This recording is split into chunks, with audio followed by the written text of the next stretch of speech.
நேயர்கள் கேட்டுக்கொண்டிருப்பது அழகப்பா பல்கலை சமுதாய வானொலி. இது காரைக்குடியின் முதல் வானொலி. அழகப்பா பல்கலை சமுதாய வானொலியின் கல்வி நேரம் பகுதியில் அரசு வேலை தேடக்கூடிய மாணவர்களுக்கான ஆலோசனைகளை வழங்க நம் அழகப்பா பல்கலை சமுதாய வானொலியில் இணைகிறார் திருச்சிராப்பள்ளி வேலைவாய்ப்பு அலுவலகத்தின் முன்னாள் மண்டல துணை இயக்குனர் மற்றும் நம் அழகப்பா பல்கலைக்கழகத்தின் தன்னார்வ பயிலும் வட்டத்தின் முன்னாள் இயக்குனர் திரு சுரேஷ்குமார் ஐயா அவர்கள். தற்போது அவர் பகிர்ந்த கல்வி சார்ந்த செய்திகளை நாம் கேட்கலாம். அழகப்பா பல்கலைக்கழக சமுதாய வானொலி நேயர்களுக்கு எனது வணக்கத்தை தெரிவித்துக் கொள்கிறேன். இந்த போட்டி நிறைந்த உலகத்தில் இளைஞர்கள் வேலை தேடுவதற்காக, வேலை நாடுநர்களாக கல்விக்கு பின்னால் என்னென்ன படிப்பை படிக்கலான்றது ஒரு கேள்வி. அதுக்கு பின்னால் அந்த படிப்பை ஆதாரமாக வைத்தோம் வேறு திறன்களை வளர்த்து கொண்டோ என்ன மாதிரி வேலைகளுக்கு நான் தங்களை தயார் பண்ணிக்கலாம் அப்படின்னு பார்க்கக்கூடிய நேரத்தில் போட்டித் தேர்வு என்பது ஒரு முக்கியமான ஒரு விஷயமாக இருக்குது. அதில் எனக்கு தெரிஞ்சு ஒரு வெற்றி என்பது பார்த்திங்கனாக்கா 2 முறை நினைக்க வேண்டும்னு சொல்கிறாங்க. 2 முறைனா என்னன்னாக்கா, முதல்ல மனதில் நினைக்கிறது, என்னால் முடியும் அப்படின்ற நம்பிக்கை மனதில் வரணும். அதுக்கடுத்து 2வது என்னன்னாக்கா, மனதில் நினைத்ததை செயல்படுத்துறது. இது 2மே இசைவோடு இருந்தால் தான் வெற்றி என்னும் கனியை ஒவ்வொருத்தரும் சுவைக்க முடியும். அதனால் ஆல்வேஸ் தாட்டில் அந்த மைண்டில் that I can do success, I can convert my efforts into success அப்படின்னு அவர் நினைக்கணும். நினச்சதுக்கு பின்னால் அதை செயல்படுத்துறது. அப்போ இந்த மாதிரி உலகத்தில் இன்றைக்கி பார்த்திங்கனாக்கா பெரும்பாலும் நிறைய என்ன நினைக்கிறாங்கனாக்கா, ஏதாவது நமக்கு நினச்சதுனாக்கா அது விதி அப்படின்னு நினைக்கிறது கிடையாது. இன்றைய மதி தான் நாளைய விதி. அது இளைஞர்களுக்கு நான் இந்த நேரத்தில் கட்டாயமாக சொல்ல நினைக்கிறேன். அதோடு ஒரு வார்த்தை சொல்லுவாங்க, ஒரு சேயிங்ஸ் ஒன்று இருக்குது, இருக்கும் இடத்துல இருக்கிறதுக்கே ஓடிக்கிட்டே இருக்கணும்னு சொல்லுவாங்க. வாழ்க்கை என்பது மாற்றங்களுக்கு உட்பட்டது. இப்போ இன்றைக்கி இருக்கக்கூடிய இளைஞர், அந்த வேலை தேடக்கூடியவர் தன்னுடைய அறிவை புதுப்பித்து கொள்ளாமல் இருந்தாருனாக்கா, he will be yesterday or day before எஸ்டர்டேன்னு ஆயிடுவார். அப்போ அவர் யோசிக்கிறப்ப என்ன பண்ணணுன்னாக்கா, இருக்கும் இடத்துல இருந்துட்டு ஓடிட்டே இருக்கணும் அப்படின்னு சொல்கிறது காரணம் என்னன்னாக்கா, இன்றைக்கி நாளைக்கு பற்றி நாளை கழிச்சை பற்றி நினச்சா தான் நம்ம இன்றைக்கின்ற ஸ்டேஜில் நம்ம இருக்க முடியும். அப்போ இருப்பாக இருப்பதற்கே இயக்கம் தேவைப்படுகிறது அப்படின்றத நான் வலியுறுத்துகிறேன். அது போக இப்போ எங்கே பார்த்தாலும் போட்டி உலகத்தில் காம்படிஷன் என்பது எங்கே பார்த்தாலும் கட் த்ரோட் காம்படிஷன் அப்படிலாம் சொல்லுவாங்க. அது என்ன சொல்லலாம்னாக்கா, when going gets tough, tough gets கோயிங்னு சொல்லுவாங்க. போட்டிகள் அதிகமாகிறப்ப என்ன ஆயிரும்னாக்கா, போட்டி இல்லாமல் அந்த எந்த ஒரு விஷயத்தையும் அடையிறதுன்றது முடியாது அப்படின்ற அதுவே ஒரு வாழ்க்கை பாதையாக மாறிடும். அதனால் மாணவர்களும் மாணவிகளும் சரி, கல்லூரியில் படிக்கிறப்ப நல்ல மதிப்பெண் பெற்று அட்மிஷன் பெறுவதற்கும், அதே மாதிரி வேலைக்கு போகணும்னாக்கா ரொம்ப முயற்சி பண்ணி கடின முயற்சியோடு வேலைக்காக அவங்க முயற்சி பண்ண வேண்டிய ஒரு கட்டாயம் இருக்கிறது என்பதை அவர்கள் புரிந்து கொள்ள வேண்டும். இப்போ இந்த மாதிரி போட்டித் தேர்வுக்கு தயாராகிறப்ப ஒருத்தர் விளையாடக்கூடிய, ஒருத்தர் ஃபுட்பால்லையோ ஹாக்கிலேயோ ஏதாவது ஒரு விளையாட்டு விளையாடக்கூடிய நேரத்தில் முக்கியமான விஷயம் என்னன்னாக்கா கோல் போஸ்ட். இப்போ எல்லா பேரும் விளையாடுவாங்க, கோல் போஸ்ட்டே இல்லைன்னா அவர் எங்கே போய் கோல் அடிப்பார்? கோல் போஸ்ட்டே இல்லாமல் இருக்கக்கூடிய ஒரு விளையாட்டு மைதானத்தில் போய் அந்த நம்ம கோல் அடிக்கிறதுக்கான விளையாட்டில் இருக்கக்கூடிய அந்த விதிமுறைகளுக்கு அது ஒரு இலக்கை கொடுக்காது. அப்போ படிக்கக்கூடிய நேரத்துலையும் சரி, வேலைக்காக அவங்க முயற்சி பண்ணக்கூடிய நேரத்துலையும் சரி, ஒரு இலக்கை நிர்ணயம் பண்ணிக்கிறோன்னு சொல்லுவாங்க. அதுக்கு தான் என்னமே சொல்லுவாங்கனாக்கா, இஃப் யூ ஃபெயில் டு பிளான்னாக்கா யூ வில் பிளான் டு, நீங்கள் திட்டமிடாமல் இருந்தீங்கன்னாக்கா you will plan to fail அப்படிம்பாங்க. நீங்கள் திட்டமிட்டுறதை தவறுனீங்கனாக்கா ஃபெயில் ஆகிறதுக்கு திட்டமிட்டுருவீங்க அப்படின்ற மாதிரி ஒரு வார்த்தை சொல்லுவாங்க. அதனால் எப்போவுமே என்ன பண்ணணுன்னாக்கா, ஒரு திட்டமிடணும், இலக்கை நிர்ணயம் பண்ணிக்கிறணும். அது இந்த சர்வீஸ் கமிஷன் எக்ஸாமு, இந்த பேங்க் எக்ஸாமு, இந்த ஸ்டாஃப் செலெக்ஷன் எக்ஸாமு, இல்லாட்டி இந்த மாதிரி research, net exam, set exam, இந்த மாதிரி அதுக்கு ஏற்ற மாதிரி இருக்கக்கூடிய எந்த இலக்கை நீங்கள் மனசில் வச்சுருக்கீங்களோ அதுக்கு ஏற்ற மாதிரி தயாராகிறதுக்கான ஒரு இலக்கை நீங்கள் நிர்ணயம் பண்ணிக்கிறணும். அதுக்கடுத்து பார்த்தீங்கன்னாக்கா, அகடமிக் சக்ஸஸுக்கும் இந்த போட்டித் தேர்வு எழுதக்கூடியதுக்கும் நிறைய மாற்றங்கள் இருக்குது. இப்போ பார்த்தீங்கன்னாக்கா, நம்ம பல்கலைக்கழகத்திலும் சரி, எங்கேனாலும் சரி, பள்ளியிலையும் சரி, கல்விகள் நிறுவனங்கள் அனைத்துலையுமே எத்தனை பேர் பாஸ் பண்ண முடியும், எவ்வளோ மார்க் வாங்கலாம் அப்படின்னு பார்த்தீங்கன்னாக்கா, 100 பேர் எழுதுனாங்கனாக்கா 100 பேருமே ரொம்ப பெர்ஃபெக்டாக எழுதுனாங்கனாக்கா 100 பேருமே 100 மார்க் வாங்கலாம், 100 பேருமே பாஸ் ஆகலாம். இது எங்கே முடியும்னாக்கா அகடமிக் எக்ஸாம்ஸில் முடியும். அந்த தரம் சரியாக இருந்து அந்த ஆசிரியர்கள் சொன்ன நிர்ணயத்துக்கு சரியாக இருந்துச்சுன்னா 100 பேருமே பாஸ் பண்ணலாம். 100% ரிசல்ட்டுன்றது நம்ம சாதாரணமாக பார்த்துட்டே இருக்கோம். ஆனால் போட்டித் தேர்வுகளில் பார்த்தீங்கன்னாக்கா, too many people are chasing too few ஜாப்ஸ்ன்னு சொல்லுவாங்க. இப்போ லட்சக்கணக்கான பேர் சேர்ந்து ஒரு சில வேலைகளுக்காக அவங்க சேஸ் பண்ணக்கூடிய நேரத்தில் it's a process of elimination. அப்போ நிறைய நேரங்களில் என்னன்னாக்கா, எப்படி ஒரு டஃப்பான கேள்விகளை கேட்டு, டஃப்னாக்கா என்னன்னாக்கா நம்மளால் முடியும், ஆனால் கரெக்டாக முயற்சி பண்ணணும், அந்த மாதிரி இருந்தால் தான் முடியுன்ற மாதிரி இருக்கக்கூடிய மாதிரி ஒரு கேள்வியினுடைய தரம் இருக்கும். அது வந்து அகாடமிக் எக்ஸாம்ஸில் வந்து நம்ம நல்ல ஒரு தரத்துக்கு எழுதினோம்னா எல்லாரையும் பாஸ் பண்ணிட முடியும். ஆனால் இங்கே வந்து அப்படி கிடையாதுன்றதை மனசில் வச்சுக்கணும். அதனால தான் நிறைய நேரங்களில் வந்து இந்த தோல்வி என்பதே பார்க்காம நிறைய பேர் அகாடமிக்காக பாஸ் பண்ணி வந்திருப்பாங்க. இந்த காம்படிட்டிவ் எக்ஸாம் எழுதுகிறப்ப பார்த்தீங்கன்னாக்கா நான் ஒரு தடவை எழுதினேன் எனக்கு கிடைக்கல அப்படின்னு சொல்லுவாங்க. 2 தடவை எழுதினேன் எனக்கு கிடைக்கலன்னு சொன்னோன்னே கிடைக்காமல் இருப்பது என்பது சாதாரணமான விஷயம். அந்த ஃபெயிலியர்னு அவங்க நினைக்கிறது வந்து ஒரு லேர்னிங் அப்படின்னு அவங்க நினைக்காமல் இருக்கிறது. இது வந்து அவங்களுக்கு புதுசான ஒரு சவால்.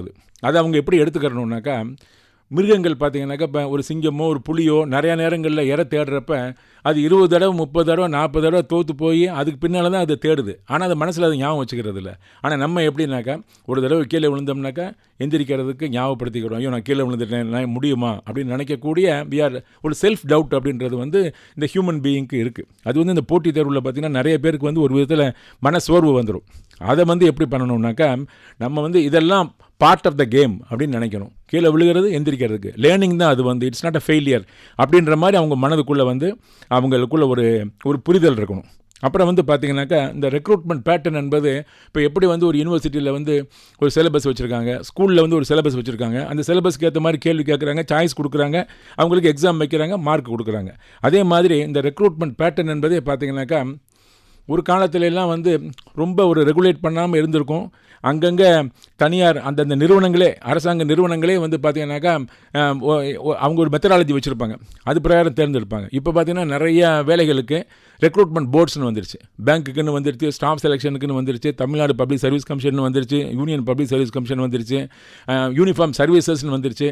இது மாதிரி ஒவ்வொரு ஏரியாவுக்கும் வந்து பார்த்திங்கனாக்கா நிறைய எக்ஸாம்ஸ்க்கு வந்து ரெக்ரூட்மெண்ட் போர்டுன்னு இருக்குது. அப்போ அவங்களுக்கு வந்து ஒரு எஜுகேஷன் அந்த ரெக்ரூட்மெண்ட் பாலிசின்னு ஒன்று இருக்குது. அப்போ என்ன ஆகும்னாக்கா ஒவ்வொரு வருஷமே வந்து இந்த ரெக்ரூட்மெண்ட் ஏஜென்சிஸ் எல்லாமே வந்து ஆனுவல் பிளான் அப்படின்னு சொல்லி ஒன்று எல்லாருக்கும் வந்து அந்த அவங்க வெப்சைட்டில் போடுவாங்க. tnpc.gov.in அப்படின்ற வெப்சைட்டில் போனாக்கா இந்த வருஷம் என்னென்ன பரீட்சை நடக்க போகுது அப்படின்றத பற்றி already they will put the plan of the exams. அது எப்போ வரப்போகுது, நோட்டிஃபிகேஷன் எப்போ கொடுப்பாங்க, எப்போ எக்ஸாம் வைக்க போகிறாங்க அப்படின்றது. இதே மாதிரி staff selection, Union Public Service Commission ஒவ்வொரு தேர்வுக்கும் வந்து பார்த்திங்கனாக்கா அவங்க ஆல்ரெடி ஒரு கைட்லைன் மாதிரி this is how we are going to plan அப்படின்னு இருக்கும். அதில் ஒரு சில மாற்றங்கள் இருந்தாலும் அவங்க அதை சொல்லிடுவாங்க. ஸோ இதில் முக்கியமான விஷயம் என்னன்னாக்கா டிரான்ஸ்பேரன்சி தான். வெளிப்படையாக எல்லாருக்கும் அந்த தேர்வு பேட்டர்ன் என்ன மாதிரி அவங்க கேட்க போகிறாங்கன்றது தெரியும். அதே மாதிரி அவங்களுக்கு வந்து பார்த்திங்கன்னா என்ன மாதிரி அந்த நோட்டிஃபிகேஷன் வர்றது நமக்கு அதை எதிர்பார்த்து அந்த நோட்டிஃபிகேஷனுக்கு அப்ளை பண்ணணும். அதுக்கு வந்து ஒன் டைம் அப்ளை பண்ணால் போதுமா, அதுக்கு டைம் ஃப்ரேம் என்னது, இது எல்லாமே நம்ம வந்து கவனமாக அந்த தேர்வு எழுதக்கூடிய மாணவர்கள் அப்போ வந்து பரீட்சைக்கு அப்ளை பண்ணணும் ஃபஸ்ட்டு. அப்புறம் அதுக்கு பின்னால் தான் அவங்க வந்து பார்த்திங்கனாக்கா அந்த பிளான் பிரகாரம் ஆன்டிசிபேட் பண்ணிவிட்டு அப்ளை பண்ணாங்கனாக்கா அந்த தேர்வுக்கு அவங்க எலிஜிபிள் ஆகுறாங்க. அப்புறம் சிலபஸ் அதிலே போட்டிருக்கும், அந்த வெப்சைட்லேயே போட்டிருக்கும் இந்தந்த தேர்வுக்கு இந்த மாதிரி சிலபஸ் வந்தது. இப்போ குரூப் 4 இருக்குது, குரூப் 2 இருக்குது, குரூப் 2A இருக்குது, குரூப் 1 இருக்குது, யூபிஎஸ்சியில் ஐஏஎஸ்லேருந்து பல எக்ஸாம்ஸ் இருக்குது, ஸ்டாஃப் செலெக்ஷன் இருக்குது, பேங்க் எக்ஸாம் இருக்குது. இது ஒவ்வொன்றுக்குமே பார்த்தீங்கன்னாக்கா அந்தந்த ரெக்ரூட்மெண்ட் ஏஜென்சி வந்து என்ன பண்ணுனாக்கா அது ஒரு அட்டானமஸ் பாடி மாதிரி தான். அவங்க கிளியர் கட்டாக வந்து சிலபஸ் கொடுத்துருவாங்க. சிலபஸை கொடுத்துட்டு அப்புறமேல் வந்து பார்த்தீங்கன்னாக்கா மாடல் கொஸ்டின் பேப்பர்ஸ் என்ன மாதிரி டிஃபிகல்ட்டி லெவலில் இருக்கும், ஒரு புதுமையை ஏதாவது பூத்துனாங்கன்னா கூட it will be inform to the candidate. அவர் டிரான்ஸ்பேரண்ட்டாக அந்த வெப்சைட்டில் போட்டிருப்பாங்க. இதெல்லாம் தான் நாங்கள் வந்து மாற்றங்களை கொண்டு வந்திருக்கோம் அப்படின்னு சொல்லி கிளியராக சொல்கிறப்ப அந்த சிலபஸை வச்சுக்கிட்டு அந்த மாடல் கொஸ்டின் பேப்பரை வச்சுட்டு அப்புறம் மெட்டீரியல் சப்போர்ட் கூட இப்போ பார்த்தீங்கன்னாக்கா நிறைய வந்து டிஎன்பிஎஸ்சிக்குனாக்கா இப்போ தமிழ்நாடு பாடநூல் நிறுவனத்தோட புத்தகங்கள் வேணும் அப்படின்னாக்கா எல்லாமே வந்து டிஜிட்டலாக இருக்குது. அதே மாதிரி யூனியன் பப்ளிக் சர்வீஸ் கமிஷன்னாக்கா அதே மாதிரி என்சிஆர்டி புக்ஸும் வந்து டிஜிட்டலாக இருக்குது, ப்ரீவியஸ் கொஸ்டின் பேப்பர்ஸ் இருக்குது. இது மாதிரி எல்லாமே வந்து மாணவர்களுக்கு வந்து ரெடியாக அந்த ஆர்வமாக இருக்கக்கூடியவங்க எப்படி தயாராகணுன்றதுக்கு வந்து தகவல் சார்ந்து அதை இருந்துகிட்டு இருக்கிறத எப்படி எடுத்துக்கிறது, அதை எப்படி தன்மயமாக்குறது, அதை எப்படி வந்து வேலையாக மாற்றுறது அப்படின்னு பார்க்குறப்ப நிறைய பேர் கேட்பாங்க. ஸோ எப்போ ஆரம்பிக்கலாம் அப்படின்னு கேட்டாக்கா மெட்டீரியல் சப்போர்ட் இருக்குது, அந்த டிஜிட்டலாக இருக்கக்கூடிய அந்த விஷயங்களை எல்லாம் வந்து நம்ம டவுன்லோட் பண்ணிக்கலாம். இல்லாட்டி நியூஸ் பேப்பரில் கூட பார்த்தீங்கன்னாக்கா தமிழ் பேப்பர், இங்கிலீஷ் பேப்பர் எல்லாத்துலேயுமே சரி, வானொலியிலையும் சரி நிறைய வந்து அந்த போட்டித் தேர்வுகள் பற்றி ஒரு விழிப்புணர்வு எல்லாம் அதே மாதிரி தகவல்கள் கொடுக்கறது அதுவும் நடந்துகிட்டே இருக்குது வந்து. ஸோ அந்த விதத்தில் வந்து பார்த்திங்கன்னா இதை வந்து ஃபஸ்ட்டு எடுத்தோன்னா அந்த கேள்விகள், அந்த சிலபஸ்ஸு இதையெல்லாம் வந்து அந்த கேள்விக்கு ஏற்ற மாதிரி புரிஞ்சுக்க பழகணும். இப்போ உதாரணத்துக்கு ஒரு வரலாறுன்னு ஒரு இருக்குனாக்கா ஏதாவது ஒரு கேள்வி கேட்டாங்கனாக்கா அது வந்து ரோட் மெமரியில் கேட்குற மாதிரி பெரும்பாலும் இருக்காது கேள்விகள். இப்போ வந்து சும்மா 1906 என்ன நடந்தது, 1905 என்ன நடந்தது இப்படின்ற கேள்விகளும் இருக்கும். ஆனால் சில நேரங்களில் பார்த்திங்கன்னா அந்த கேள்விகள் வந்து ஒரு உள்ள அர்த்தம் இருக்கிற மாதிரி, அது ஒரு 4-5 கேள்விகளுக்கு 4-5 பதில்களை நம்ம புரிஞ்சாதான் அதுக்கு பதில் சொல்ல முடியும். நம்ம அது நேரடியான கேள்வியாக இல்லாமல் ஒரு இன்ஃபரன்ஸ் டிராயிங் கேள்வியாக கூட அது இருக்கும். இதெல்லாம் வந்து போட்டித் தேர்வில் வந்து நிறைய வந்து காம்படிஷன் வர ஆரம்பித்ததுக்கு பின்னால் வெறும் மெமரியில் மாத்திரமே இருந்து கேள்வியெல்லாம் கேட்டோம்னாக்கா எல்லாரும் அந்த மெமரியை படுத்திக்கிடுவாங்க, ஞாபகம் வச்சுக்கிடுவாங்க, எல்லாருமே 100 மார்க் வாங்கிடுவாங்க.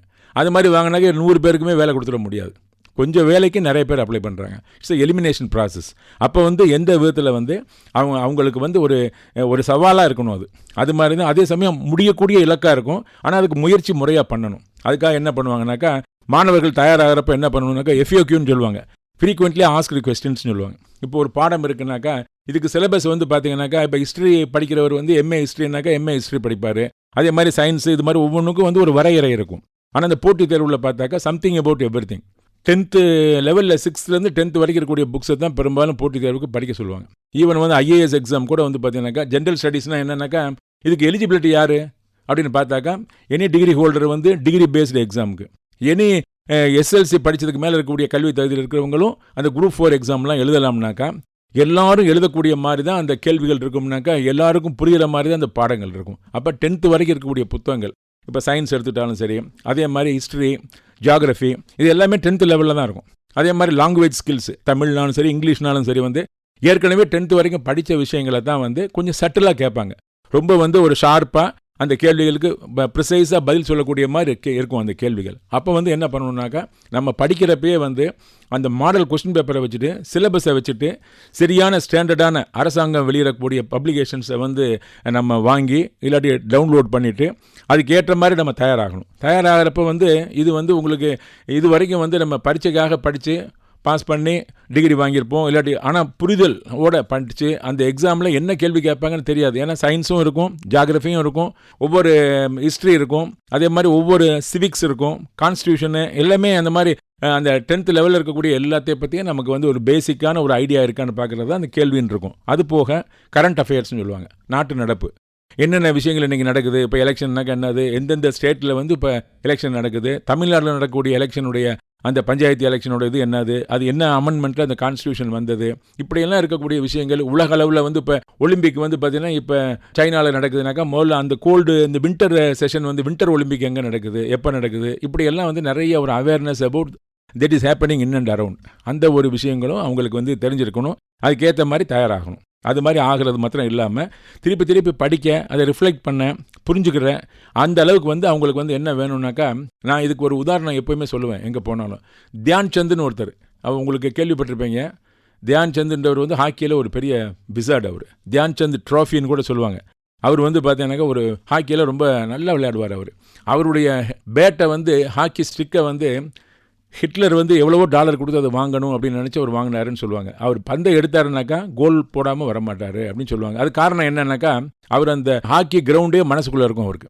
எத்தனை பேர் விளையாடுறாங்க, அவங்க ஸ்டிக்கை வச்சு என்னென்ன மாதிரியெல்லாம் வந்து ட்ரான்ஸ்ஃபர் பண்ணுவாங்க பந்தை வந்து, நம்ம எப்படி அதை ஃபேஸ் பண்ணணுன்றதெல்லாம் அவர் வில் விஷுவலைஸ்ன்னு சொல்லுவாங்க.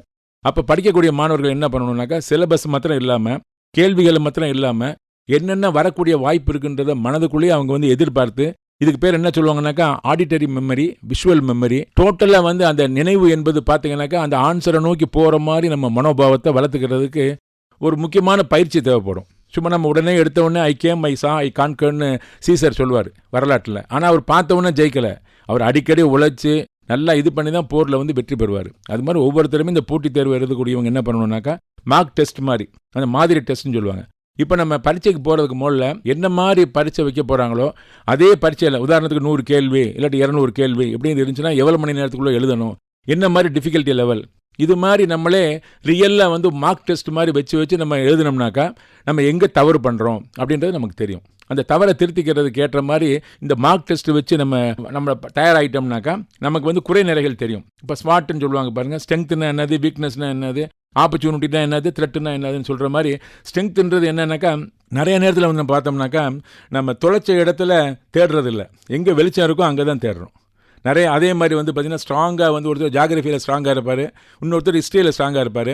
அதவே அவங்க திருப்பி படிக்கிறப்ப இம்ப்ரூவ் பண்ணிட்டே இருப்பாங்க. சில இடத்துல டோட்டலாகவே அவங்களுக்கு தெரிய வேண்டியது நிறையா இருக்கும். அப்போ என்ன பண்ணணுன்னாக்கா, திருத்துறப்ப அவங்களாம் வந்து ஒரு டெஸ்ட் வச்சு நான் எந்த இடத்துல வீக்காக இருக்கேன்னு பார்க்குறப்ப அந்த வீக் ஏரியாவை ஐடென்டிஃபை பண்ணிவிட்டு அதுக்கு இம்ப்ரூவ் பண்ணுறதுக்கு ஏற்ற மாதிரி அவங்களுடைய கவனம் இருக்கணும். அப்போ தான் வந்து அவங்க அது வந்து இம்ப்ரூவ்மெண்ட் வர முடியும். ஸோ அதனால் அவங்க வந்து இதெல்லாம் வந்து இந்த மார்க் டெஸ்ட் மூலியமாக தான் அவங்க இது பண்ண முடியும். அவங்களுடைய பலம் என்ன அது. இப்போ வந்து சில நேரத்தில் வந்து அவங்களுக்கு அந்த ஷார்ட்கட் மெத்தடில் மேத்தமெட்டிக்ஸ் போட முடியும் அப்படின்றவங்க குயிக்காக வந்து அந்த டைமுக்குள்ளே அந்த கணக்கை போட முடியும். அதே மாதிரி சில பேருக்கு வந்து சயின்ஸில் வந்து நல்லா ஸ்ட்ராங்காக இருப்பாங்க, ஹிஸ்ட்ரி எனக்கு வந்து அவ்வளோ தெரியல அப்படின்னாக்கா அதை வந்து ஸ்ட்ரெங்தன் பண்ணிக்கிறணும். ஸோ இந்த மாதிரிலாம் வந்து தன்னவே வந்து அவங்க ஒரு எவாலுவேட் பண்ணிக்கிட்டு அந்த எக்ஸாமுக்கு என்ன தேவையோ, ஏன்னா இப்போ வந்து பார்த்தீங்கன்னா எஸ்எல்சி ஸ்டாண்டர்ட்னாக்கா அந்த டிஃபிகல்ட்டி லெவல் அது மாதிரி தான் இருக்கும். அது எல்லாருக்கும் ஒரே மாதிரி தான் ஃபேஸ் பண்ண போகிறாங்க. இருந்தால் கூட யார் வந்து அந்த ப்ராபபிலிட்டியில் வந்து அதிகமான கேள்விகளுக்கு நல்ல மார்க் வாங்குறாங்களோ அவங்களுக்கு தான் வந்து செலக்ட் ஆவாங்க. அதில் வந்து டாப்பாக இருக்கக்கூடிய கட் ஆஃப் வச்சுருப்பாங்க. இந்த இதுக்கு மேலே எவ்வளோ பேர், இதுக்கு வந்து பாஸ்ன்றது ஒரு மினிமம் தான். ஆனால் அதை வச்சுட்டு அவங்க எடுக்க போகிறது கிடையாது. இருக்கிறதுலே வந்து ஒரு 100 வேகன்சி இருக்குனாக்கா 10 லட்சம் பேர் எழுதுனாங்கனாக்கா அந்த டாப் 100 அப்படின்றது. இதில் இன்னொன்று என்னன்னாக்கா இந்த கவர்மெண்ட் எக்ஸாம்லாம் வந்து அந்த ரிசர்வேஷன் ஒன்று இருக்கும். இது வந்து ஒரு அருமையான ஒரு விஷயம் எல்லாருக்குமே வந்து. ஏன்னா இன்க்ளூசிவ் சொசைட்டியில் விமனுக்குன்னு ஒரு ரிசர்வேஷன், அதே மாதிரி வந்து பிற்பட்ட வகுப்புகள் பிசி எம்பிசி, சென்ட்ரல் கவர்மெண்ட்னா ஓபிசி அப்படின்னு இருக்கிறது, எஸ்சி எஸ்டின்னு சொல்லி ரிசர்வேஷன் இருக்கக்கூடியது. இது எல்லாத்துக்குமே இடஒதுக்கீடுன்றது அரசு, தமிழ்நாடு அரசும் சரி அந்த மத்திய அரசும் சரி அவங்க எல்லாருமே வந்து இடஒதுக்கீடு அடிப்படையில் தான் தேர்ந்தெடுப்பாங்க. அதே மாதிரி மாற்றுத்திறனாளிகள் அவங்களுக்கும் இடஒதுக்கீடு இருக்கும். அப்படியெல்லாம் இருக்கக்கூடிய நேரத்தில் இந்த தேர்வு என்பது ஒரே மாதிரி கேள்வியாக இருந்தால் கூட அவங்கவுங்களுடைய திறன்கள் ஒரு பக்கம் இருந்தால் கூட அந்த இடஒதுக்கீடு வந்து அவங்களுக்கு ஒரு சின்ன ஒரு அவங்கள அடையாளப்படுத்துறதுக்கான ஒரு வாய்ப்பு. ஸோ அதையுமே மனதில் வச்சுக்கணும் அவங்க வந்துட்டு. ஸோ அதுக்கேற்ற மாதிரி அந்த இட ஒதுக்கீடுக்குள்ளே இருக்கக்கூடியவங்களுக்குள்ளே அவங்களுக்கு வந்து அப்புறம் ஓப்பன் காம்படிஷனும் இருக்கும். இந்த கேள்வி இந்த கம்யூனல் ரொட்டேஷன் பிரகாரம் தான் அந்த நோட்டிஃபிகேஷனே வரும். அப்போ அதை மனசில் வச்சுக்கணும். அதே சமயம் நம்ம அந்த ரேங்க் வாங்கணும், அப்படி வந்தால் தான் நம்மளால் முடியுன்ற மாதிரி அவங்க பிளான் பண்ணணும். அப்போ ஒவ்வொரு அடியும் எடுத்து வைக்கிறப்ப நான் சொல்லுவேன் வந்து பார்த்தீங்கன்னா சயின்ஸில் வந்து ஒன்று சொல்லுவாங்க, டைட்ரேஷன் ஒன்று சொல்லுவாங்க. அது எவ்வளோ பேருக்கு சயின்ஸ் பேஸ் இருக்கிறவங்களுக்கு தெரியலான்னு நினைக்கிறேன் நான். ஒவ்வொரு ட்ராப்பாக வந்துகிட்டே இருக்கும். ஒரு பேஸில் இருந்து ஆசிட் இண்டிகேட்டர்னு போட்டிருப்பாங்க. ஒரு 18வது ட்ராப்பு 19வது ட்ராப் வர்றப்ப எண்டு பாயிண்ட் வரும்னு சொல்லுவாங்க. அந்த எண்டு பாயிண்ட்ன்றப்ப என்ன ஆகும்னாக்கா வெளியே தெரியும் அது வந்து. அப்போ முதல் ட்ராப்பில் ரிசல்ட் இருக்கான்னு கேட்டாக்கா இல்லை சார்னு சொல்லுவாங்க. ஃபஸ்ட்டு ட்ராப்பில் ரிசல்ட் இருந்தால் தான் 18வது ட்ராப்லேயும் ரிசல்ட் இருக்கும். இது அப்படி சொன்னாக்கா சயின்ஸ் பீப்புளுக்கு வேணால் தெரியலாம். ஆர்ட்ஸு பொதுவாக இருக்கவங்களுக்கு என்ன சொல்லலாம்னாக்கா ஒரு 20 அடி தூரத்தில் வந்து ஒரு இலக்கு இருக்குனாக்கா முதல் அடியிலே இலக்கு இருக்கான்னு கேட்டால் இல்லைன்னு சொல்லுவாங்க. முதல் அடியில் எப்படி இல்லாமல் இருக்கும்? முதல் அடியில் வந்து 19 இதுக்கு பக்கத்தில் இருக்கும். போக போக போக போக அப்படியே வந்து இலக்கை நோக்கி போகிறப்ப வந்து நம்மளுடைய பயணமே இலக்கை நோக்கி தான் இருக்குது அப்படின்ற மாதிரி போட்டித் தேர்வுக்கு போகிறவங்க நினைக்கணும். அப்போ தான் வந்து பார்த்திங்கன்னா நமக்கு ஒரு உயிர்ப்போடு படிக்க முடியும். ஒரு 6 மாதம் கழித்து பரீட்சை வரப்போகுது, இன்றைக்கி உட்காந்து படிக்கிறப்ப அப்படின்னு நினைக்காம பல பேர் பல வருடங்களாக பல மாதங்களாக ஒரே சிந்தனையோட இந்த மெய் வருத்தம் பாரார், பசி நோக்கார், கண் துஞ்சார், கர்மமே கண்ணாயினார்னு சொல்லக்கூடிய மாதிரி அவங்கவுங்க தளத்தில் அந்த போட்டித் தேர்வினுடைய தன்மைக்கு ஏற்ற மாதிரி ஒவ்வொருவருமே வந்து ஒவ்வொரு ஸ்டெப்பையும் எடுத்து வைக்கிறப்பே I am going towards my success only அப்படின்ற ஒரு இதோடு இருக்கணும். அதுக்கு வந்து நிறையா மனசோர்வுகளும் வரலாம். அப்போ வந்து சில நேரத்தில் ஒரு தடவை கிடைக்காம போகலாம். அப்போ என்ன பண்ணணும்னாக்கா மனசை எப்படி ஊக்கப்படுத்திக்கணும்னாக்கா வாழ்க்கையில் வெற்றி அடைஞ்ச நிறைய பேர் அவங்களுடைய சக்ஸஸ் ஸ்டோரியை கேட்குறப்ப பார்த்தீங்கன்னாக்கா அவங்க கூட நம்ம மாதிரி தான் யோசனை பண்ணியிருக்காங்க. நம்மளை மாதிரி தான் வந்து ஒரு தடவை கிடைக்கல, 2 தடவை கிடைக்கல, இல்லாட்டி எடுத்தவொடனே கிடைக்கணும்னாக்கா அதுக்கு எப்படி அவங்க தயாராகிருப்பாங்க. இந்த மாதிரி learning from people who already got success. அதையும் வந்து நம்ம success is a script only, அது you can make it happen. அதனால் எதிர்காலத்தை வந்து நம்ம நினைக்கிற மாதிரி வர வைக்கணும்னாக்கா நிகழ்காலத்தை வந்து அந்த எதிர்காலத்துக்கு ஏற்ற மாதிரி நம்ம மாற்றிக்கிறணும். அந்த மாதிரி பண்ணாக்கா எல்லா இளைஞர்களுமே சரி வந்து ஒவ்வொருவருக்குமே அவங்களுடைய திறனை கரெக்டாக ஐடென்டிஃபை பண்ணி அந்த எக்ஸாமுக்கு ஏற்ற நோக்கத்துக்கு ஏற்ற மாதிரி ப்ரிப்பேர் பண்ணாங்கனாக்கா போட்டித் தேர்வு என்பது ஒவ்வொருவருக்குமே ஒரு வரம் தானே. போட்டித் தேர்வுக்காக தயாராகி கொண்டிருக்கக்கூடிய மாணவிகள் வந்து பார்த்திங்கன்னா ஒரு வேலை என்பது ஒரு அற்புதமான விஷயம். அது கிடைக்கிறப்ப பார்த்திங்கன்னா அந்த வீட்டுக்கே வந்து நிரந்தரமாக ஒரு விளக்கை ஏற்றி வச்ச மாதிரி ஆகிரும். So let there be light and there is light அப்படின்னு ஒவ்வொருத்தர் வீட்லேயும் வந்து அந்த ஒரு வெளிச்சத்தை கொடுக்கக்கூடிய சந்தோஷம் என்பது தான் அறிவொளி வர்றதுன்றது. அது ஒரு நிரந்தரமான எக்கனாமிக் ஒரு எம்பவர்மெண்ட் அது வந்து ஒரு ஃபேமிலிக்கு. ஸோ அந்த மாதிரி இதை கேட்டுட்டு இதை படித்து நல்லா பயன்பெற்று அனைத்து இளைஞர்களும் வந்து வளமான வாழ்வை பெற வேண்டும் என்று மனமாற நான் வாழ்த்துகிறேன். அழகப்பா பல்கலைக்கழக கம்யூனிட்டி ரேடியோ நேயர்களுக்கு எனது மனமார்ந்த நன்றியை தெரிவித்துக் கொள்கிறேன்.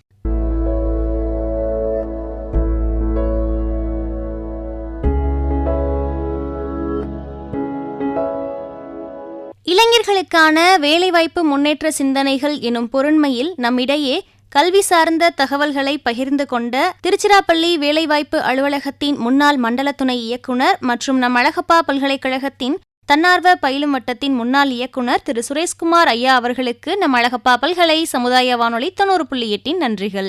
இந்த நிகழ்ச்சியானது நம் அழகப்பா பல்கலை சமுதாய வானொலி மற்றும் அழகப்பா பல்கலைக்கழகத்தின் இன்டர்நெட் ரேடியோ, ஸ்பாட்டிஃபை, கூகுள் பாட்காஸ்டிலையும் ஒளிபரப்பு செய்யப்படும். இந்த நிகழ்ச்சி கேட்ட எல்லாருக்குமே பயனுள்ளதாக இருக்கும்னு நாங்க ரொம்பவே நம்புறோம். இந்த நிகழ்ச்சி பற்றிய கருத்துக்கள் உங்களுக்கு ஏதேனும் பகிரணும்னு நினைச்சீங்கன்னா நம்ம அழகப்பா பல்கலை சமுதாய வானொலியின் மின்னஞ்சல் முகவரிக்கு உங்களுடைய கருத்துக்களை நீங்க அனுப்பலாம். கருத்துக்கள் அனுப்ப வேண்டிய மின்னஞ்சல் முகவரி comradio@alagappauniversity.ac.in. நன்றி நேயர்களே.